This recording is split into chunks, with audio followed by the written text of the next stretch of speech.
Flipkart कंपनीमध्ये data entry जॉबसाठी vacancy निघाली आहे। यामध्ये तुम्ही घर बसल्या फ्लिपकार्ट सारख्या कंपनीसोबत काम करू शकता। जर तुमच्याकडे फक्त मोबाईल फोन असेल तर तुम्ही यासाठी अप्लाय करू शकता। ॲज अ इंटर्न म्हणून तुम्हाला सर्वात आधी इथे ट्रेनिंग दिली जाणार आहे। सोबतच सर्टिफिकेट देखील प्रोव्हाइड केलं जाणार आहे आणि तुमचा परफॉर्मन्स चांगला असला तर तुम्हाला परमनंट जॉब देखील इथे दिला जाणार आहे।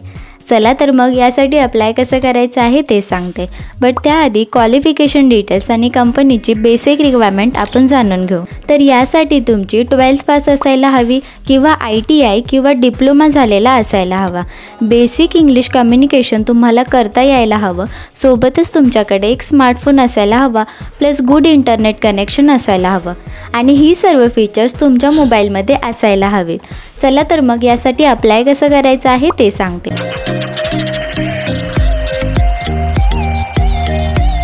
सो डिस्क्रिप्शनमध्ये दिलेल्या लिंकवर क्लिक केल्यानंतर तुमच्यासमोर हा फॉर्म ओपन होईल। इथे तुम्हाला सर्वात आधी बेसिक डिटेल्स मेन्शन करायचे आहेत। नेक्स्ट पार्टमध्ये तुम्हाला ॲड्रेस विचारला आहे, त्यानंतर क्वालिफिकेशन डिटेल्स आणि अदर डिटेल्स तुम्हाला मेन्शन करायचे आहेत। चेकबॉक्सवर क्लिक करून तुम्ही हा फॉर्म सबमिट करू शकता। आजची जॉब अपडेट तुम्हाला आवडली असेल तर प्लीज व्हिडिओला लाईक करा आणि तुम्हाला काही हेल्प हवी असेल तर कमेंट्समध्ये नक्की सांगा।